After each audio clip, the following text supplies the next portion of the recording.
Bueno, vamos a orar y vamos a pedirle al Señor que nos ayude, que nos guíe. Padre bendito, ay, bendito Señor, queremos darte muchas gracias, Señor. Sabemos que no tenemos palabras, no tenemos excusas, Señor, para justificarnos delante de ti, Señor.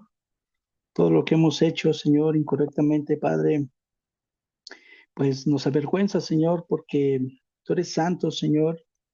Nosotros no hemos valorado, Padre, la oportunidad que nos das, Señor, de corregir nuestras vidas. Tampoco hemos valorado, Señor, tu misericordia, Padre. Eh, Tú eres santo, Señor, y sabemos, Padre Santo, que nosotros te ofendemos, Señor, día a día, Padre.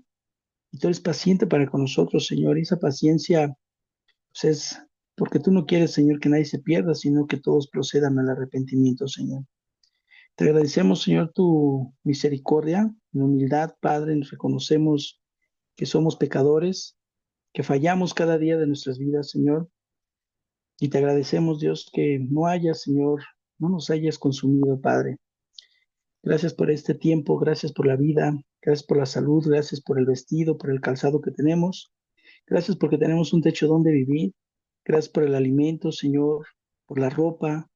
Gracias, Señor, por todo lo que tenemos inmerecidamente, pero tú nos lo das, Señor, aunque a veces no lo valoramos. Tampoco reconocemos que todo proviene de ti, porque tú eres el dueño del oro y de la plata, eres el dueño de todo, Señor. Y bueno, pues gracias, Dios mío, porque eres fiel. Ayúdanos en esta palabra, Señor, que tu Espíritu Santo nos guíe, que tu Espíritu Santo nos redarguya, que por favor te pedimos, Señor, que tú nos ayudes a comprender tu palabra, Señor. Te alabamos, te bendecimos y tu Espíritu Santo sea revelándonos en ella la aplicación a nuestras vidas y que redarguya nuestros pecados para corregirlos, Señor, arrepentirnos y cambiar nuestra manera de ser, de comportarnos, de hablarnos, de dirigirnos, Señor, para no ofender tu corazón, Padre. Te damos gracias, Dios, y quedamos en tus manos, Padre, en el nombre de Jesús. Amén. Bueno, pues vamos a empezar. Eh, bueno, vamos a empezar con una reflexión y pues esa reflexión nos tiene que ayudar a comprender a comprender lo que Dios quiere y que pide de nosotros.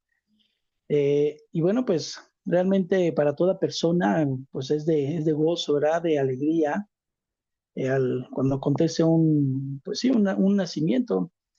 Esa fecha, pues, es muy importante en un nacimiento, en un gozo, en alegría, pues, pues la recordamos, ¿verdad? Cada día, cada año, ¿verdad? Recordamos cuando porque es un suceso muy importante. Eh, sabemos que Dios es el dador de la vida y pues siempre tenemos presentes, ¿verdad? Esas fechas, ¿no? Esas fechas de gozo, de celebración. Tenemos muy presente estos momentos en los que, pues, ya sea que cuando nacimos nosotros o cuando alguien más nace, ¿verdad? Ya sea un pariente, un amigo, un familiar, algún ser querido, cuando nace alguien cercano, ¿verdad? Pues es un momento de gozo, de alegría, pero pues bueno, realmente vamos a reflexionar y vamos a vernos, ¿por qué no por un momento, eh, pues ves tus manos, ves tu cuerpo, te ves que estás completo, eh, puedes jalar aire, eso es una señal de vida y es una buena señal porque en Dios están los tiempos, en Dios está la vida, en Dios está la muerte. Dios es un Dios que tiene misericordia. Dios es un Dios vivo, dice la Escritura que Él no es un Dios de muertos, sino que Él es un Dios de vivos. Entonces, pues nosotros debemos darle gracias a Dios por la vida que tenemos y de verdad debemos aprovecharla porque mm, realmente, pues cuántos sucesos se encuentra uno, ¿verdad? Muertes, accidentes, cosas muy trágicas, pero ¿qué hay de aquellos que nacieron físicamente y que naciendo o en el vientre de su madre mueren? o alguien que nace, pasa el tiempo, gente ya muy avanzada en edad y después muere. Es un ciclo de la vida. Pero nosotros debemos de valorarlo, debemos de valorar eso. Y pues mientras tengamos esa vida, dice la escritura que mientras haya esa oportunidad, debemos buscar de Dios. Y nosotros pues estamos vivos, tenemos aún esa oportunidad. Si ya conocemos de Dios, bueno, pues ahora es mejorar nuestras vidas para agradar a Dios. Entonces, pues si tú aún respiras, pues es evidente que tienes vida. Pero vamos a reflexionar, ¿verdad? Eh, la vida o un nacimiento en el ámbito natural es lo que estamos haciendo nosotros, lo que ahora nosotros estamos, ¿verdad? Tenemos vida. A lo mejor nuestra salud no es la mejor, pero tenemos vida y tenemos vida y tenemos una esperanza. Entonces, pues, ¿qué hay de alguien que tiene una vida o que vive en lo natural pero en lo espiritual cómo se encuentra? Entonces, la la verdadera vida no es esta carne, no es lo carnal, no es lo terrenal, sino que la verdadera vida es en el ámbito espiritual. Esa es la verdadera vida. Entonces, ahorita este tema lo he titulado He nacido, así nada más, he nacido. Y bueno, pues me gustaría que reflexionaran. Eh, Hemos nacido físicamente, pues estamos con vida. Y obviamente todo lo que tiene vida es porque tiene un nacimiento. Pero pongamos a pensar, ¿he nacido? ¿He nacido espiritualmente? ¿He nacido de nuevo? Eso es el valor, ese es el valor que lo que tenemos que valorar, lo que tenemos que enfocarnos en una vida espiritual. Entonces, les voy a leer en el libro de Juan, el, el apóstol Juan, en el capítulo 3. Voy a leer por algunos pasajes. Me voy un poco rápido para poder terminarlo. Voy a leer primeramente del 1 al 6, Juan 3 del 1 al 6. Aquí más bien pues habla de Jesús y habla de Nicodemo. Parafraseando un poco, Nicodemo era un hombre, un fariseo que él pues fue a la presencia de Jesús, tuvo la oportunidad de ir con Jesús, él fue de noche. Motivos, bueno, pues, se especulan algunas cosas, pero nosotros lo que nos interesa es de que Nicodemo era un hombre de la ley, era un hombre sabio, conocía la ley, era un fariseo, conocía perfectamente la ley, y él pues le intrigaba todo lo que hacía Jesús, y se acerca a Jesús y le dice, pues sabemos que nadie puede hacer las obras que tú haces si no es que viene de Dios. Entonces, Jesús pues le dice, ¿no? Dice Nicodemo, no sabemos que si no está Dios con él, pues nadie podría hacer las obras que tú estás haciendo. Pero aquí Jesús le responde y le dice, voy a leer a partir del capítulo 3 del verso 3 al 6 y dice, respondió Jesús y le dijo, de cierto te digo, que el que no naciere de nuevo no puede ver el reino de Dios. Nicodemo le dijo, ¿cómo puede un hombre nacer siendo viejo? ¿Puede acaso entrar por segunda vez en el vientre de su madre y nacer? Respondió Jesús, de cierto te digo, que el que no naciere de agua y del espíritu no puede entrar en el reino de Dios. Lo que es nacido de la carne, carne es, y lo que es nacido del espíritu, espíritu es. Entonces, vemos esta parte, ¿no? Donde Jesús le dice, de cierto te digo. Aquí algo bien interesante porque el Señor le menciona dos veces ese de cierto te digo. Y primero le dice, de cierto te digo que el que no naciere de nuevo no puede ver el reino de Dios. Y después en el verso 5 dice, de cierto te digo que el que no naciere de agua y del Espíritu no puede entrar en el reino de Dios. Aquí es interesante porque, por ejemplo, es un énfasis que está haciendo Jesús. Eh, por ejemplo, nosotros en nuestra actualidad, cuando queremos resaltar algo, ¿qué es lo que hacemos? Cuando vamos a mandar algún mensaje de texto o escribir una carta o qué sé yo, cuando queremos enfatizar algo, lo ponemos con mayúsculas o lo ponemos en un color que sea muy visible, que resalte, marca textos. Lo hacemos de esa manera.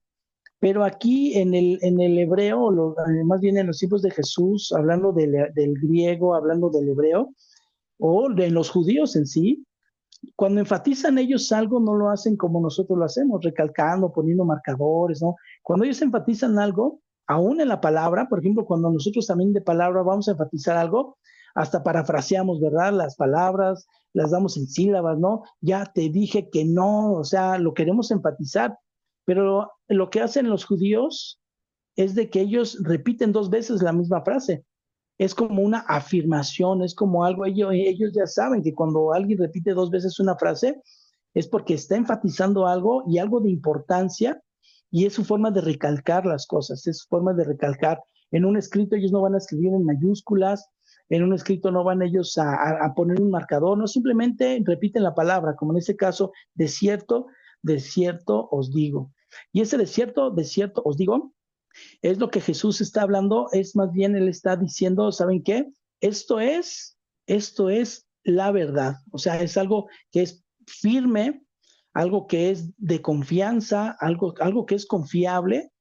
Entonces, por eso él les está diciendo, y cuando les dice esto, ellos entienden perfectamente que lo que Jesús estaba hablando, pues tiene peso, es algo que tiene mucha importancia. Y lo que le dice, de cierto te digo, que el que no naciere de nuevo no puede ver el reino de Dios. Aquí, pues vemos a Nicodemo, ¿verdad? Seguramente hubo un choque de un raciocinio, ¿no? De razonamiento, el decir, pero ¿cómo voy otra vez, no? A volverme un niño, a volverme un bebé y volver a entrar al vientre de mi madre. ¿Cómo, verdad? Y esa es una forma de razonar las cosas. Pero Jesús en su respuesta le aclara qué es lo que él trata de decir. Y en el 5 dice, respondió Jesús, de cierto te digo, o sea, nuevamente le enfatiza, dice, lo que te voy a decir es la verdad absoluta. Créelo porque es confiable, es una palabra confiable lo que te voy a decir. Le dice, el que no naciere de agua y del Espíritu no puede entrar en el reino de Dios. Esto de nacer aclara que no era algo de manera literal, no era algo de manera física, porque el nacer de agua no precisamente no enfatiza el que, como nacer de agua, bueno, pues voy, me baño, ¿no? Me limpio, me baño, me aseo. Tampoco es una referencia o enfatiza también el que sea o que apunte al bautismo del agua, o sea, tiene que ver, pero no está, en este caso no está hablando de eso, sino que lo que hace referencia aquí es que le dice Jesús, dice, de cierto, el que no naciere de agua, es decir, aquí cuando también habla de agua, está hablando de la palabra de Dios. Es decir, la palabra de Dios que limpia del pecado. Y esto, por ejemplo, lo podemos ver en Juan 15, aquí mismo en el libro de Juan, pero en el capítulo 15, cuando dice del verso 1 al 3 dice, yo soy la vid verdadera y mi padre es el labrador. Todo pámpano que en mí no lleva fruto lo quitará y todo aquel que lleva fruto lo limpiará para que lleve más fruto. Ya vosotros estáis limpios. Y como dice aquí, dice, por la palabra que os he hablado, el evangelio, las palabras de salvación, las palabras que Jesús les decía eran palabras de vida. La palabra de Dios es palabra de vida. Lo que estamos leyendo ahorita es palabra de vida. Lo que estamos nosotros ahorita haciendo es recibir esa limpieza espiritual. O díganme si no, por ejemplo, cuando alguien, por ejemplo, en los mismos cultos, en los servicios, o predicando la palabra de Dios, a veces la gente nos sentimos aludidos, decimos, ay, por ejemplo, estas últimas veces yendo allá a la iglesia, de igual manera allá el pastor, pues todo lo que habla, pues yo me siento como que digo, ay, o sea, pues me duele, bueno, no me duele, sino que me llega y yo digo, pues es que es la palabra de Dios. El pastor no va a saber mi vida, el pastor no va a saber qué hago, qué pienso. No, es palabra de Dios. Y Dios como sabe los pensamientos, sabe los corazones. Entonces por eso uno se siente de esa manera. Dice uno, ay, pues sí, pero pues qué estará hablando de mí, qué me conoce o qué me sabe. Pero no es eso. Sino como dice aquí, dice, el que no naciere de nuevo, en el verso 5 perdón, dice, el que no naciere de agua, o sea, de la palabra, que la palabra nos limpia, redarguye. El Espíritu Santo es lo que hace también, esa es la función del Espíritu Santo, redarguirnos. La función del Espíritu Santo es muy clara. El Espíritu Santo hace la obra regeneradora, o sea, de regeneración. Es el Espíritu Santo, porque Él nos conoce perfectamente bien. Es el Espíritu Santo, nos conoce mejor que nadie. A veces nosotros queremos ocultar muchas cosas, pero el Espíritu lo sabe, conoce la verdad de nuestros corazones y lo saca a flote. Entonces, aquí lo que se está diciendo es que no naciere de agua y del Espíritu, o sea, de la palabra y de la regeneración del Espíritu. Quien no nazca de esa manera, dice que no puede entrar en el reino de Dios. O sea, tiene que haber un arrepentimiento, tiene que haber una disposición por parte de nosotros, de nuestro corazón, y decir, Señor, levantar los ojos al cielo y decir, sí, Señor, pues he pecado contra ti, he pecado contra el cielo, como lo dice en una parábola, eh, en el hijo del hijo pródigo. Entonces tenemos que nosotros de verdad meditar en eso, pensar y decir, si estoy vivo, ¿por qué estoy vivo? ¿Por qué? Porque Dios quiere algo de mí. Dios no me da la oportunidad. Entonces pongámonos a pensar, he nacido de nuevo. Es muy fácil saber cuando alguien es nacido de Dios, porque dice la Escritura, aquí lo vamos a ver en el verso 6, lo que es nacido de la carne, es decir, lo que es nacido de lo natural, eso es lo que quiere decir, carne es, o sea, el que es nacido de lo natural, lo que es nacido de la carne también tiene que ver con el pecado, también, dice, de la carne es decir, si yo no me arrepiento de mis pecados, ¿qué voy a vivir? Voy a vivir en la carne, voy a vivir en mi pecado, voy a vivir en mis deleites y jamás voy a poder, nunca, nunca voy a poder agradar a Dios, ni tampoco voy a poder entrar al reino de los cielos si es que no ha habido ese arrepentimiento en mí. Entonces, no es nacer naturalmente, sino nacer del Espíritu. Y es bien interesante, por ejemplo, lo que en el verso 3 que dice, de cierto te digo, que el que no naciere de nuevo, eso de nacer de nuevo, nosotros lo leemos así, lo podemos entender como Nicodemo lo entendió, ¿no? ¿Cómo voy a nacer? ¿Cómo voy a ser chiquito otra vez? Y voy a entrar al vientre de mi madre por segunda, no. Aquí lo que quiere decir esta palabra, o más bien a lo que apunta esto, es de que, por ejemplo, el nacer es ser regenerado. Eso es a lo que refiere ser regenerado, es decir, con una nueva mentalidad, unos nuevos pensamientos, los pensamientos de Dios en mí. Eso es lo que quiere decir, es ser regenerado. Y cuando dice nacer de lo alto, digo de nuevo, nacer de nuevo es nacer o ser regenerado de lo alto. ¿Y aquí qué quiere decir esto? Bueno, pues que el único que puede ayudarnos a nacer de nuevo, el único que puede ayudarnos a regenerar nuestros pensamientos es Dios. Solamente el Espíritu Santo nos redarguye y Dios con un arrepentimiento genuino nos hace nacer de nuevo, como dice aquí el texto, nos hace nacer de nuevo. Es decir, nos regenera y esa regeneración solamente puede venir de Dios. Dios es soberano y tengamos mucho cuidado porque cuando alguien está persistente en su pecado, el grande peligro que puede haber es de que Dios mismo endurezca el corazón de la persona. ¿Qué diferencia hay de Faraón y la diferencia de Nabucodonosor? Lean esos capítulos en Daniel, lean a Nabucodonosor, cómo era un rey tan perverso, un rey, bueno, era tremendo, era un hombre muy soberbio, conquistó muchas tierras, llevó cautivo al pueblo de Israel, lo llevó a Babilonia, pero la diferencia del rey de Faraón es de que Faraón hizo todo el mal que pudo al pueblo de Israel y cuando Dios emitió juicio sobre Egipto, él dijo, pues ya váyanse porque pues sí me está yendo muy mal, pero después lo regresaba. ¿Y eso a qué apunta? De que tres o cuatro veces, no recuerdo, dice que Faraón endureció su corazón y Dios nuevamente mandaba a Moisés y entonces él tenía la elección, él tenía la oportunidad de elegir si dejaba ir al pueblo o lo retenía. Y dice que a la cuarta vez, dice que entonces Dios endureció su corazón de Faraón. ¿Qué quiere decir esto? Que entonces ya emitió Dios un juicio. Y cuando Dios endurece un corazón de alguien, ya olvídense, ¿eh? Y la diferencia de Nabucodonosor fue que él, su soberbia, Dios le profetizó que su soberbia lo iba a llevar a vivir como un animal del campo, un animal del monte, le iba a crecer el cabello, iba a vivir desnudo, iba a comer pasto, como un animal. Dice que pasó 7 años. Y dice ahí, narra mismo Nabucodonosor, y dice, hasta que levanté mis ojos al cielo y reconocí que Dios es soberano. Esa historia está muy interesante y está muy, muy impactante, porque entonces aquí él es el que reconoce que Dios es sempiterno, que Dios es el todopoderoso, que todo lo que aquí pasa en el mundo, Dios tiene el control de todas las cosas. Entonces, y él mismo dice ahí en el libro de Daniel, dice, todos los habitantes de la tierra son considerados como nada, y él hace según su voluntad en el ejército del cielo y en los habitantes de la tierra, y no hay quien detenga su mano y le diga, ¿qué haces?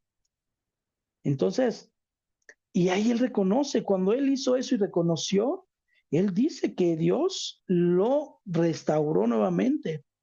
Entonces, de verdad, es algo importante, es algo que debemos de tomar en cuenta, porque no es un juego, no es un juego. Todo esto tiene un propósito. Lo que se hace de esos devocionales tienen un propósito, no nada más es porque sí, nada más, o sea, tiene un propósito y hay que aprovechar este propósito, hay que aprovechar este tiempo y recapacitar, hay que reflexionar, porque si entonces nosotros no valoramos, ¿qué va a pasar? En el momento que Dios emita un juicio contra nosotros por la perseverancia de nuestro pecado, ya no va a haber una oportunidad más. Lean el libro de Romanos, lean el libro de Romanos, ahí también este Pablo les está diciendo, les enseña, que dice que ellos perseveraban en su pecado y que ahí lo que hizo Dios, Dios mismo los empujó, es decir, que Dios mismo los incitó para que siguieran pecando y ese pecado, cuando alguien persevera y es perseverante en un pecado, llega un momento en que el corazón está endurecido y ya no quiere saber más de Dios. Ese es un peligro muy grave con consecuencias eternas. Así es que no dejemos pasar estas oportunidades, porque Dios hasta ahorita, sí, Él es bueno y hasta ahorita nos ha dado este tiempo y esta oportunidad de eh, poder reconciliarnos con el Señor, hacer esa reconciliación. Entonces, hay que vivir de una manera, en la manera espiritual, que esa es la verdadera vida. Esa es la verdadera vida. Juan 3, 16 al 18 dice, porque de tal manera amó Dios al mundo que ha dado a su Hijo unigénito, para que todo aquel que en él cree no se pierda, mas tenga vida eterna. Dice, porque no envió Dios a su Hijo al mundo para condenar al mundo, sino para que el mundo sea salvo por él. Es decir, si Dios hubiera querido, ni siquiera manda a su Hijo. Es más, Él simplemente destruye la tierra y se acabó la humanidad. Y Dios en todo su derecho lo puede hacer. Mas, sin embargo, dice que no. Dice que Él no envió al mundo para condenar al mundo, sino para que el mundo sea salvo por Él. ¿Por medio de quién? De Jesucristo. Dice, el que en él cree, no es condenado. El quien entrega su vida a Cristo, el quien camina en el Espíritu, no es condenado, pero el que no cree ya ha sido condenado porque no ha creído en el nombre del unigénito Hijo de Dios. ¿Qué quiere decir esto? Dice en una parte de la Escritura que la ira de Dios está todos los días sobre el impío, todos los días. No hay un día que la ira de Dios no esté sobre alguien que no hace la voluntad de Dios. Entonces, aquí lo que está diciendo es de que ya ha sido condenado, es de que vive bajo condenación. Alguien que no camina conforme a la voluntad de Dios, alguien que hace y deshace a su antojo, ya Dios, la ira de Dios está sobre de él, está sobre de esa persona. Entonces, tengan mucho cuidado, porque yo no sé si ustedes quieran que la ira de Dios, de por sí la ira de Dios está sobre los hijos de desobediencia. ¿Se imaginan cuando Dios dé el juicio del juicio final, cuando ya emite el juicio final? Eso va a ser terrible, terrible para los que no creen. Y dice en el verso 19, y esta es la condenación, o sea, ¿cuál es la condenación? ¿Cuál es? Bueno, la condenación es que la luz vino al mundo y los hombres amaron más las tinieblas que la luz porque sus obras eran malas. Es decir, Jesucristo es la luz. Jesucristo es la luz. Y dice que Él vino a la tierra, pero rechazaron la luz y amaron más las tinieblas. ¿Qué quiere decir? Pues que rechazaron el mensaje de salvación y amaron más su pecado. Eso es lo que quiere decir. Amaron más las tinieblas que la luz porque sus obras eran malas. Por ejemplo, el que nosotros vayamos a una iglesia, el que escuchemos los devocionales, el que nosotros estemos aparentando que sí, yo me quiero convertir al Señor y tengamos, como dicen, al Jesús en la boca. Eso es una apariencia, eso es una apariencia y Jesús lo condenó. Les decía a los fariseos, ustedes son unos hipócritas, les decía. Son hipócritas. ¿Por qué les decía hipócritas? Porque ellos daban una apariencia. Entonces, el ir a una iglesia, el escuchar un devocional, no es suficiente, ¿eh? Porque yo puedo ir a la iglesia, pero mis pensamientos están en otro lado. Yo puedo estar en un devocional, pero mis pensamientos están tan apartados de Dios y solamente, ¿qué hago? Doy una apariencia. Así les decía Jesús a los fariseos, solamente dan una apariencia de piedad. Es lo único que hacen. Entonces, debemos de cuidar esa parte, porque dice la Escritura que el que hace eso rechaza la luz. Yo les pregunto algo, si alguien se hiere la mano y que esté herida y que esté ya llena de gusanos, ya fea, ya se está pudriendo la mano, y ustedes están, la tapan nada más y le ponen una venda, esa venda no les va a sanar la herida. ¿Qué se tiene que hacer? Bueno, si ya está avanzado el problema, hay que tallar y tallar hasta sangrar para poder quitar toda la infección y entonces sí entrar en un tratamiento para que haya una regeneración. Eso es lo mejor del caso. Pero digamos que ya está tan avanzado que entonces ya no haya remedio y hay que amputar la parte del cuerpo. Eso va a estar más feo, ¿no? Pero lo peor de todo es de que no hago caso definitivamente y esa gangrena me crece, me nace, me crece, me avanza y después muero. Eso es lo peor. Entonces, ¿qué quieren ustedes? ¿O qué queremos nosotros? Verdaderamente hacer caso y decirle al Señor, sí, Señor, lávame de mis pecados, límpiame de mis pecados y caminar conforme a Dios, o no hacer caso y al paso del tiempo que Dios nos traiga con lazos de amor, pero de una manera más fuerte, o definitivamente que Dios diga, ¿sabes qué? Apártate de mí y haz como bien quieras. ¿Qué preferimos? Entonces, dice el verso 20 del capítulo 3, porque todo aquel que hace lo malo aborrece la luz y no viene a la luz para que sus obras no sean reprendidas. Es decir, no me acerco mejor o no escucho porque sé que me está confrontando mis pecados y yo no quiero, yo estoy a gusto en mis pecados. Bueno, y dice el 21, más el que practica la verdad viene a la luz para que sea manifiesto que sus obras son hechas en Dios. Ahí está. Entonces, ¿qué preferimos? ¿Qué preferimos? ¿Queremos caminar bien con Dios o queremos eh, hacer y deshacer como a nuestro antojo hacemos? Díganme una cosa, ¿cuánto tiempo nos podemos deleitar en el pecado? ¿Cuánto tiempo puedo yo vivir? No sé, a lo mejor quienes se drogan, tan simple, la gente que está viviendo ahorita, por ejemplo, lo más fácil para los jóvenes que ya no quieren estudiar, que ya no quieren trabajar, que lo más fácil, pues me meto a vender mis cosas, ¿no? ¿Cuánto tiempo? ¿Cuánto tiempo? 5 años, porque ¿cuánto más se le puede dar a alguien que está metido en ese tipo de cosas? No creo que viva hasta los 80 años, ¿verdad? Y si los vive, bueno, pero normalmente no. ¿Qué queremos? ¿O qué queremos de Dios? ¿Qué esperamos, no? Entonces, tenemos nosotros que hacer caso de Dios.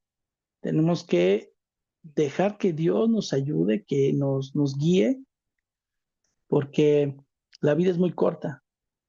Alguien que vive cualquier otro pecado, ¿cuánto tiempo lo va a durar? Si ahorita, por ejemplo, yo ya a mis 50 años y digamos que yo vivo mi vida como yo quiero, ¿cuánto tiempo podré vivir mi vida como yo quiero? Vamos a ponerle que llegue yo a los 100 años, o sea, 50 años deleitándome en mis placeres, en mis pecados, ajá. ¿Y la eternidad? ¿A dónde la voy a pasar?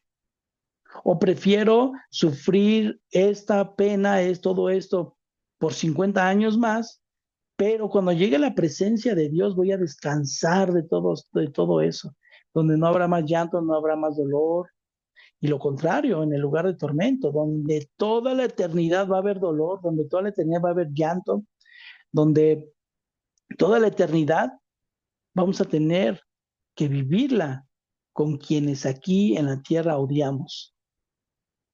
Entonces, pónganse a pensar. Vamos a darle gracias a Dios porque ya se está terminando el tiempo y vamos a orar. Padre, te damos gracias, Dios, porque tu palabra es fiel, tu palabra es verdadera, tu palabra es justa, Señor. Reconocemos el pecado, Señor, que hay en nuestras vidas, en nuestros corazones. Reconocemos que no hemos hecho conforme a tu voluntad, Señor. Reconocemos la maldad que hay en nosotros y a pesar de que caminamos, Señor, contigo, nos esforzamos por agradarte, aún así, Señor, tenemos fallas, aún así te ofendemos, aún así, Señor, pues hacemos cosas que no están bien, pero cuánto más, Padre, a quien no busca de ti, Señor, que vive su vida de una manera perdida totalmente, en quien la ira de Dios está sobre de esa persona todos los días de su vida, y llegará el momento en el que habrá un juicio, Señor.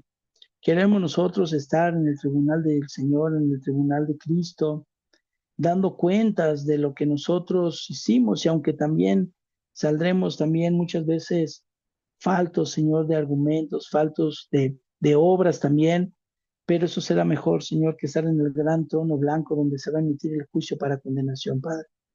Ayúdanos a mejorar, eso no quiere decir que no hagamos las buenas obras, como dice tu palabra, que la fe sin obras es muerta, Señor.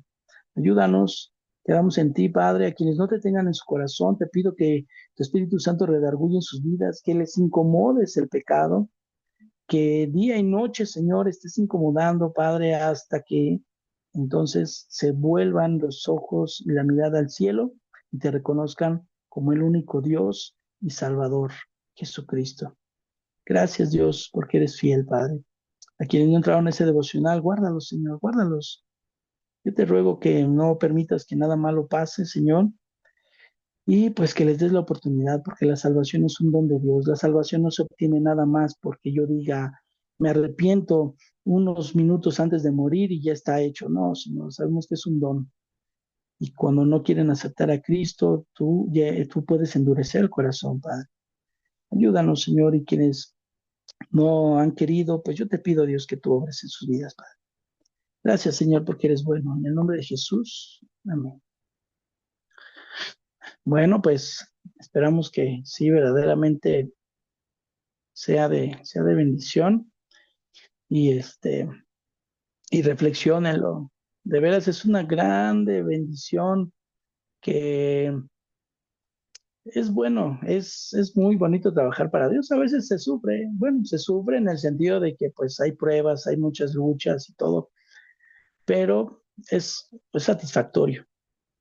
Entonces, de veras, apartemos un tiempo para el Señor. Ya ven que la vez pasada hicimos cuentas, que a final de cuentas, si nosotros de las horas que nosotros fuimos sumando de congregarnos 2 horas cada domingo, creo que más o menos hagan ustedes sus cuentas, 2 horas por semana, imagínense, 2 por 52, y eso divídanlo entre 24, o sea, realmente van a ser como 5 días. De 365 días, solo 5 días completitos nos estaríamos congregando día y noche, por decirlo así. Entramos el lunes y salimos hasta el viernes en la noche, por decirlo así, para congregarnos. Y todos los demás, ya. Pero con Dios no es así. Ese nada más es un ejemplo del día, cuántas veces nos congregamos. Y eso en una congregación 2 horas. Aquí son 35 o 40 minutos. Es nada, realmente. Pero lo recomendable es que se congreguen, que entreguen su vida al Señor y que se congreguen. Eso es lo mejor de todo. Esos devocionales solamente son como pues nada más.